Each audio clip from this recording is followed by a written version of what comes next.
This episode is sponsored by The Alcohol Experiment, a free 30-day challenge designed to interrupt your patterns, give you control, restore your health, and put you back in touch with the version of you who doesn't need alcohol to cope, relax, or enjoy life.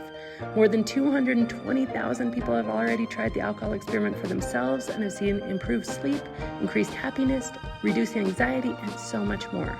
Join thousands in this inspiring, hopeful, and exciting program where you examine your beliefs and reconnect with the best version of you without ever feeling like you're missing out.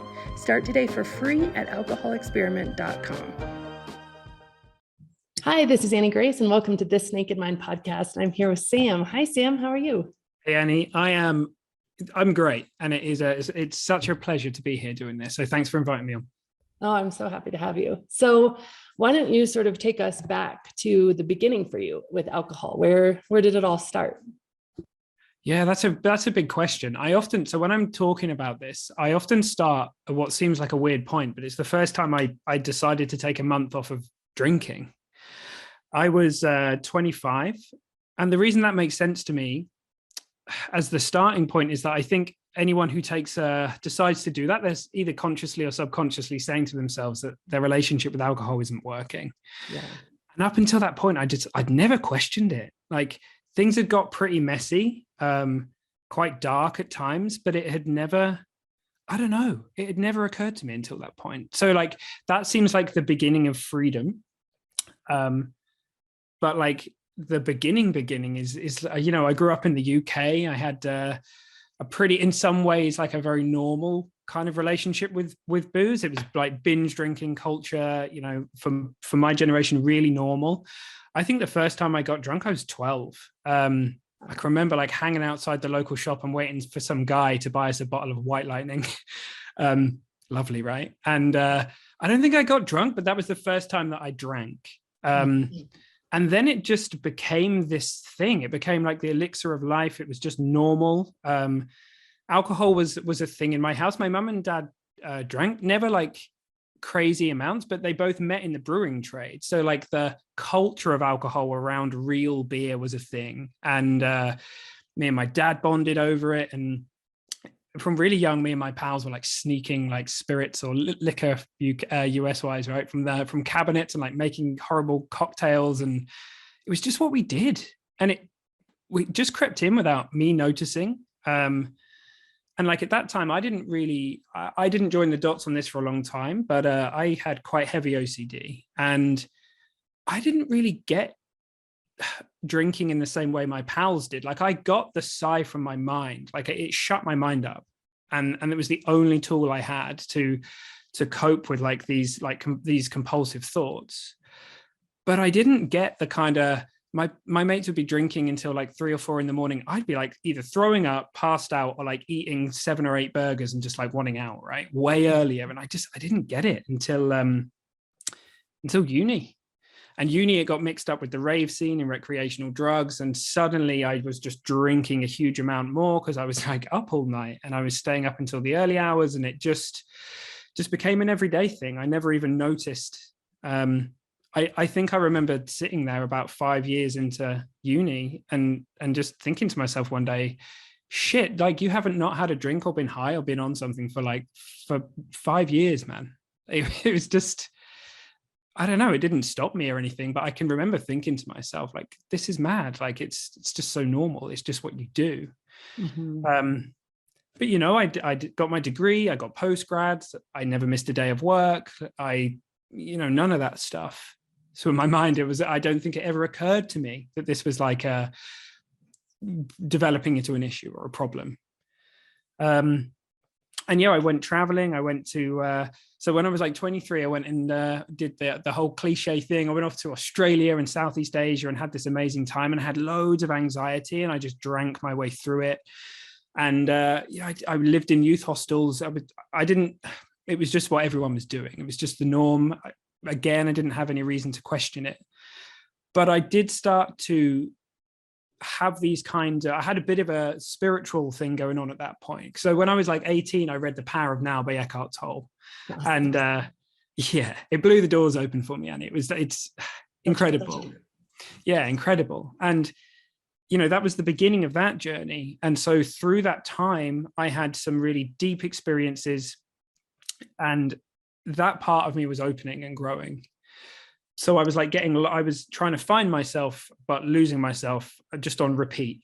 And I had a meditation practice that was slowly building, but meditating on a hangover sucks. It just doesn't work. Yeah, I kind of just got lost in that. I was just sort of in that yo-yo. And I crash banged into Poland. And that's kind of when I first started and said having a month off of booze. That's where that really started. I was about 25. I just had this thought, like, I just need a break. I just need a few weeks off. I can't do this any longer. I was teaching English TEFL, which is a really massive booze culture. And I was just a mess. Like, the beer fear on a Monday morning was just wrecking my brain. It was just horrible. So when I had that month off and I felt really good, and, I fell straight back in at the end of the month. It kind of came and I felt like this cloud lifted and I was like, oh, there is another way. And then I fell straight back in. But then that kind of, as my responsibilities at work picked up, so I started being a senior teacher and training teachers. And in the end, I became assistant director of the school a couple of years later. I had like 22 teachers that were relying on me professionally and emotionally. And, the pressure picked up. And I was speaking in front of crowds of people. I was doing things that I'd never done before, things that I loved and that I felt called to do. But I was going home every night and I was drinking my way through it. And in a strange way, I find it hard to language. I kind of liked the fact that it was my friend at that. It felt like I was leaning on it. But it got really sinister because all these weird things started happening. So I'd be like speed walking home from work, like literally speed walking home from work so I could get home and crack open the beers. Or like I used to hide. So my partner at the time, she moved to Italy and we used to talk on a Monday or a Tuesday night. I used to hide a can of beer in the corner of the room. And then every like 20 minutes or so, I'd like feign I needed to go to the loo, and I'd go and have a glug of the beer. And then I'd come back because logically in my head, it was just easier that way. It's just like, she wouldn't get it. Like, there's no point me explaining why I'd be drinking on a Monday night. It was just logical. It was just way easier for just to not have the conversation. Mm-hmm. And it seems really odd to me that those things seemed logical now when I look back at them. I used to buy beers on the way home from work, have a friend with me, go back and drink them all. And then, I'd buy enough alcohol for the week. And then the next night there wouldn't be any left. And I'd like pretend I'd left something at work so I could let my friend walk ahead and then I could nip back into the shop. Because basically I had this internal world that was totally consumed with alcohol. It had moved in, taken over. It was calling the shots. I had no power over it. Mm-hmm. And it just got really slippery really quickly.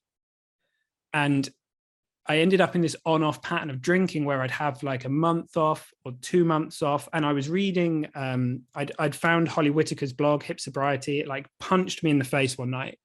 I just read it and I was like, holy shit. Like this is like it's like I wrote this stuff. Mm-hmm. I found your book, Annie, it came out and these things were settling in.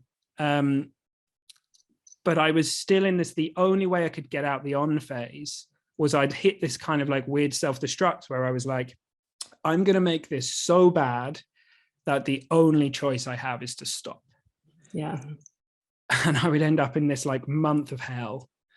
And I would get spat out the other end on a Sunday. And like, it was like palpable, like anxiety. I could like feel it flowing through my vein. And it was like the craziest, it was like, I don't know. I'd never felt anything like it before. And I'd be like, I have to stop. So I was yo-yoing, right? And then I'd have these like 6 months where everything was amazing, where I'd be getting a yoga practice and then I'd swing back and the cognitive dissonance was just wild. Like I was just here and there. And in the end, I was just like, I have to do something to try and scratch this record. So I decided to do a year. And I basically thought to myself, right, I'm going to pick an amount of time that I know I can do that seems challenging, but I'm going to get, everything in the social calendar ticked off. Mm-hmm.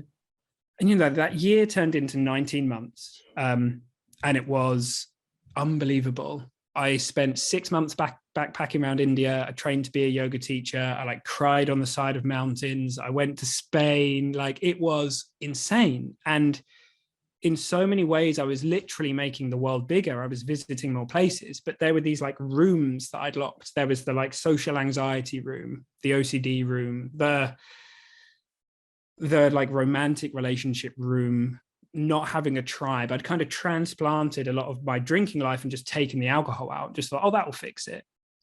And yeah, it was really strange because I had that experience, and, you know, there's not much alcohol in India, you know, or there, you know, it's growing, but there wasn't a lot. And yeah, that was an amazing thing to experience. But I crash banged in the UK 18 months later, and I ended up in a situation where I met someone. I didn't know how to interact. I was in situations where I felt really uncomfortable, and suddenly alcohol made sense, which was really weird to me. And I drank, and for those, it was such a strange experience, because for those 4 or 5 months, they weren't the worst, like on paper, but the knowledge of like how it had been and how it was horrible. And that data point, that 5 months of data though, like I'm very grateful now, because I see it really, you know, I don't think I'd be doing what I'm doing now if it hadn't been for that. It taught me that connection is so damn important. It taught me that, you know, a community is a community of people that really get you. And I started blogging. I started being authentic. And I don't know why, for me on my journey, that was really important. I literally told my story to my parents through that blog. I told my brother, I told my friends, people, I hadn't found the words for it. I didn't know how to tell them. And people would say things like, oh, you weren't that bad, because I was hiding it. And then you're like, I didn't want to feel like I was trying to fight to prove my truth. I was like, this is like, so I wrote, basically. And then that kind of like started having this amazing cathartic thing, and and I've never looked back from then. Like, the words reached out to people started reaching out to me. I don't know, it just fell out of me, and I just started healing. And yeah, from the back of that, like, that was Unaddicted was my original thing, and I got on Instagram, and I really liked doing that, and that has grown into Sober Rebellion and everything that I do now. Because the biggest thing that I've seen through this journey is like having all these things that we use as coping strategies or things to numb us, and the stories we have about like what's badass out there. I'm like, no, the most badass thing you can do is like feel your whole life like in all its glory. Like, that's badass. Being there for yourself, being there for your loved ones. There's nothing cooler than that, nothing more subversive. And yeah, I think that identity, once you see that, once you have that identity, the willpower thing, it just vanishes. It's like, well, why would I need that? So yeah, I don't know. It's funny, like when I talk about my story now, because it's 6 years now that I've been alcohol free. That's the greatest thing that ever happened to me. I'm so grateful that things got as bad as they did, because it's led to how things are now. I love that. And I want to back up and talk about that idea of, you know, because I really relate to this, and I haven't really been able to put it into words, but that point of, okay, I'm not able to change this, so I'm almost going to punish myself by making it worse first. Or if I, like how I was able to put it in words is like, if I can only make myself see how far I've fallen. But I think there's even a more of an element of, okay, if I have to fall further before I change, let's hurry up and do it. And so how can I almost facilitate falling far? Like, yeah, talk to me about that. It's so interesting. That's exactly it, Annie. And you know what? I've struggled so hard to find words for this, because it's almost a little bit like something switched. And I know now, reflecting on it, that switch was like it wasn't a good thing. There's something quite dark and weird about it. But at the time, it felt like this, I don't know, like I was just giving into it. And I was going back and getting my cans of lager and all the rest of it on the way home. And I was like, oh yeah, it's okay, alcohol, I've got my friend here. And at the same time, then I'd get stuck in this pattern. There was no one there. I didn't know how to get out. So exactly that. I would just be like, the only way I know how to get out of this is that I get to a point where it's so horrible that that's the only choice I have. And I can remember I remember sitting on the loo with my head against the washing machine in front of me at one point. And I just could feel all of it.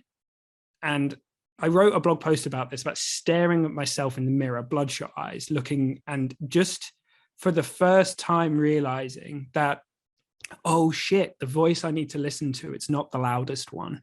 Like the voice that's going to cut through this darkness and start this.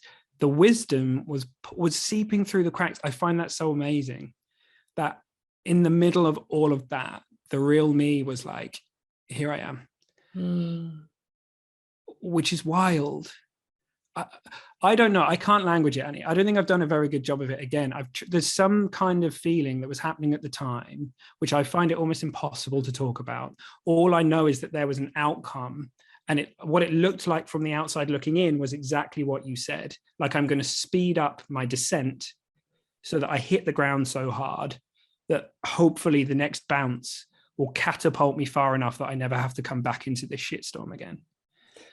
All right, so I want to give it a try because a lot of what you said really resonated with me as well. And when you were talking, I was thinking, okay, well, it's almost as if there, and we already know that there's two voices existing inside of our one mind, right? And we give them, and we could hear both of those voices. They're the ones that say, you know, gosh, almost judging ourselves for doing it. Like, gosh, you shouldn't have done that. Like, what are you doing? Or, you know, don't you care about anybody? You're going to die, what are you doing? And like getting really upset with ourselves. And then the other voice that's saying, well, I need this. How else am I going to survive this life? How else am I going to navigate this? How, you know, this, you don't understand. Like, if I don't do this, who am I even? Like this drinking is my identity. This is who I am. Like, how, take this away. And by the way, I've tried it before and it's been absolutely miserable and I'm never successful anyway. So we have this argument. So we already know we have this argument going on. But then it's almost as if the argument escalates in a way that is more maybe emotional instead of verbal. And it's part of ourselves crying out to say,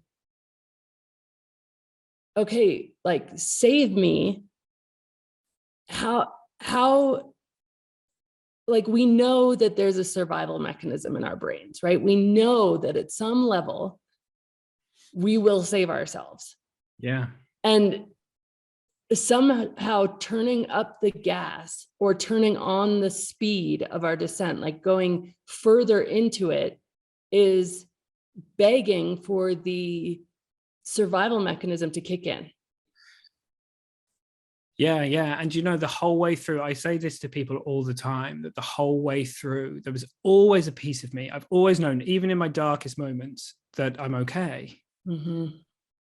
And it's like this voice, like TNM and the work that I've done, spirituality recently, and how I understand how human experience works now. I see that our perception and our story and our feelings are strapped together. They're two sides of the same coin. But there's a piece of us that's before that, the formless bit of us, who we really are. And that's that, as I see it. That's the bit. And it was the only thing I guess I had available to get myself back there, until I didn't, until I had something else. Like it's really interesting to reflect on that. Yeah, I think for me, I mean, I have journal entries that literally would say things like, like the knowing that at some point I would save myself, like just this definitive knowing on even a part of my brain that maybe I couldn't hear it in words, but there was part of me that always knew that this would end at some point, that something would change.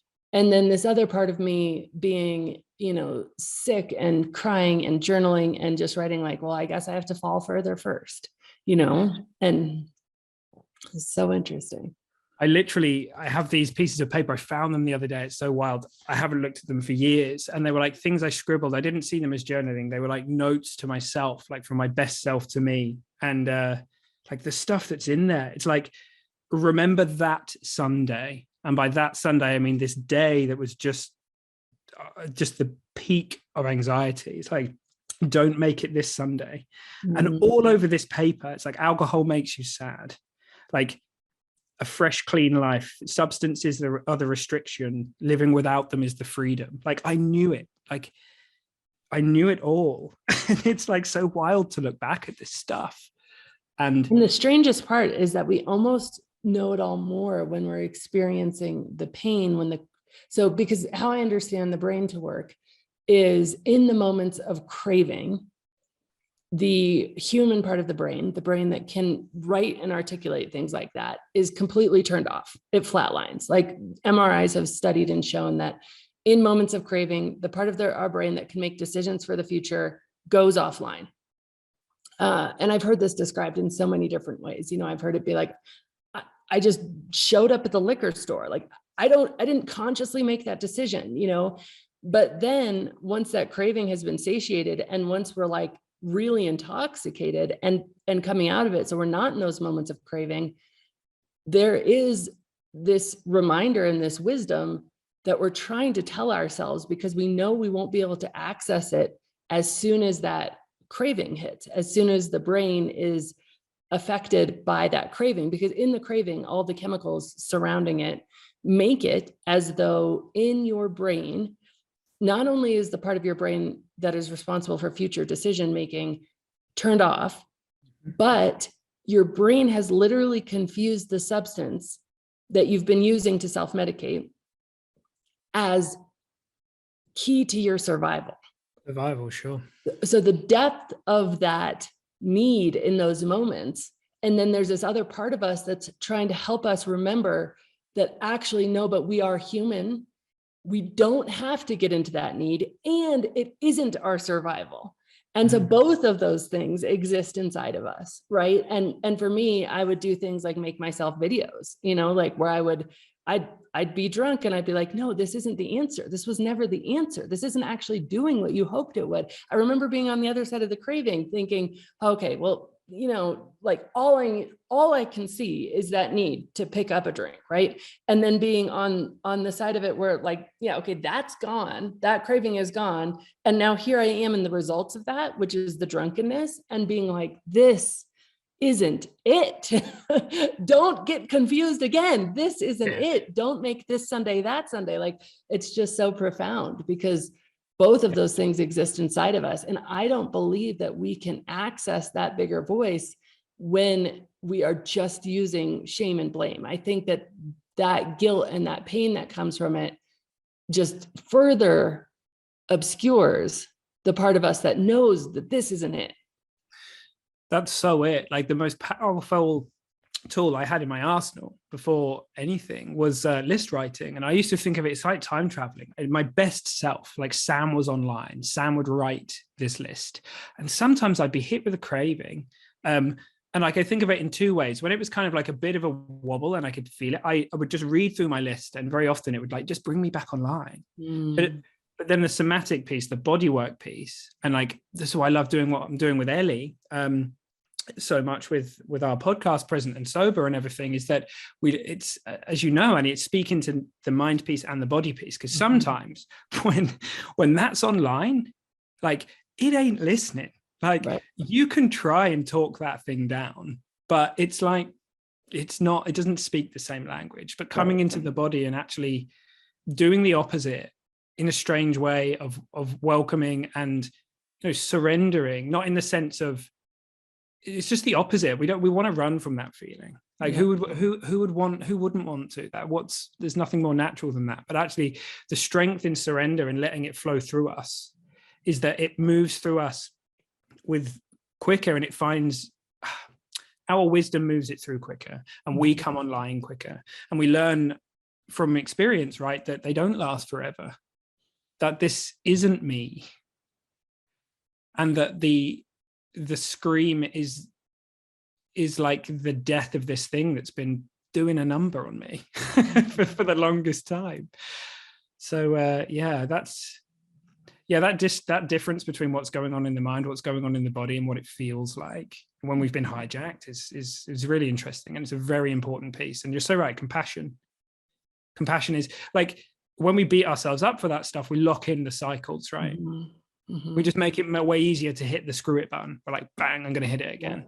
Yeah. But the moment we do the opposite, the moment we love ourselves and give ourselves compassion, then it has nothing to fight back against, and it just finds its way out, which is why I love this Naked Mind, Annie. It's why I'm here, and it's why I was called to do the training and everything, for that very reason.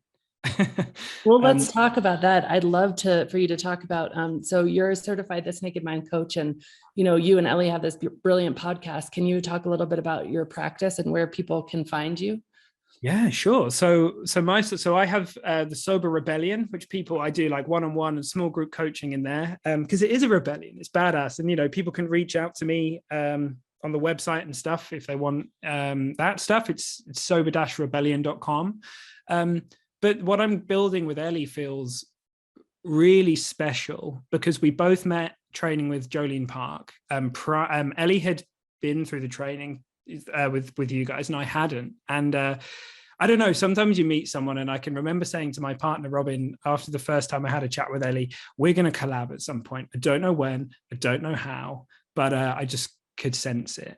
And yeah, it's become such a wonderful connection. I'm so grateful for having met Ellie and what she brings into the world. And I don't know, that's it. We're like, it's present and sober. So it's a coming together of both of our things. And we both see that it's so much bigger than just stopping drinking. It's just the beginning. And actually, I think we spoke when you came on the podcast, Annie, about like moving towards pleasure instead of moving away from pain. And that that journey is so wonderful. And there's a leap of faith involved, because we get to this point where we're like, I can't even imagine getting there. But those upgraded problems are absolutely awesome. Like, they're the problems you want. Like, okay, so now I feel great. I've got all this time, money, energy. What am I going to do with it all? Like, what a great problem to have. And so working with people to that and bringing them into the moment and helping them see that at no level are you broken. Like, no one needs fixing. It's just a case of seeing how it works. And that, at that point where we're always okay, it's, moving more and more into that. That's exactly what we do. So, we've got the podcast, Present and Sober podcast. We've got our Facebook group. That's a great place to come find us. And by the time this airs, we'll have a membership as well, which we're building it as we go. But like, it's great. We're doing a founding member launch, and we're going to do like a coaching membership, which is much more accessible, lower cost for people to come into a bigger group coaching setting. So yeah, it's just so great, Annie. Like, I pinch myself. Like, it's wild that I'm sat here having this chat with you, because 7 years ago, this was like, I couldn't have dreamt this up. I love that all so much. All right, Sam. So let me ask you the question that I ask at the end of all of these things, which is, if you were going to go back in time to that version of yourself who was just trying to accelerate it to save himself, what would you tell him about how life is like now? How would you encourage him? Wow, that's an amazing question. It's really funny. I kind of know that on some level, I wouldn't have been ready to hear a lot of what I was going to say. But I think I would have said, dude, this is incredible where you're going. Like, you're doing a really good job, but it's okay. Like, but you don't know it all. Like, just because you've read a few books, and you reach out, talk to people, because the transformation that you're going to have, there are people out there that can help you. You can do this a lot quicker. Like, this hurts. And this yo-yo that you're on, you don't have to keep doing this. Because I was really scared that it was going to be like, get really bad at some point. And it did, but I didn't know what really bad even meant. Yeah. So that's what I'd say. I'd give myself a hug, pat myself on the back, tell myself I'm doing all right. And yeah, I think that's what comes to me. I love that so much. And I love just the presence of mind to know that, maybe you wouldn't have been ready to hear it. And I think that's just important for people to understand too, is like, wherever you are, it's okay. anything is okay. And just being a little more curious about all of this than you were yesterday, and a little less judgmental than you were yesterday, with a little bit more compassion. Like, that's all we can ask for. And I think those key ingredients can help move us to where, I love how you say, Sam, come back online, right? Because that's truly what it's about, is like, and I would think about it as like, I'm just falling asleep. And I wasn't actually falling asleep. That was just the only language I had for this idea of like, me, the real me is going offline. Like, I'm losing my voice in this conversation. And yet I knew that at some level I was strong enough to take that voice back, but somehow it was going to have to be kickstarted by something. And so anyway, I love this conversation. I feel like we've explored just so many cool topics, and I can't tell you how much I appreciate it. Same, right back at you. I'm so grateful. I really, really am. And I'm so passionate about this. And yeah, just thanks for everything you do, Annie, because it's a real privilege to be part of the energy behind it all. And yeah, that's it really. Thanks. Awesome. Thanks.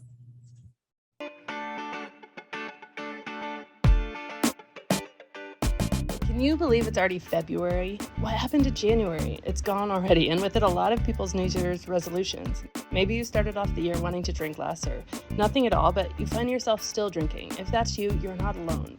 But maybe now you're ready to take back control. The answer is actually not in restriction or deprivation, and you don't need more willpower. I'm here to tell you that you can break your patterns and habits and finally feel liberated from alcohol. You can return to a life where alcohol is small and irrelevant for you, a total non-issue where you can take it or leave it. The first step is joining us for a very special and completely free 5-day virtual event starting February 7th. We'll be teaching you exactly how to take back control of your drinking, even if your New Year's resolutions haven't stuck.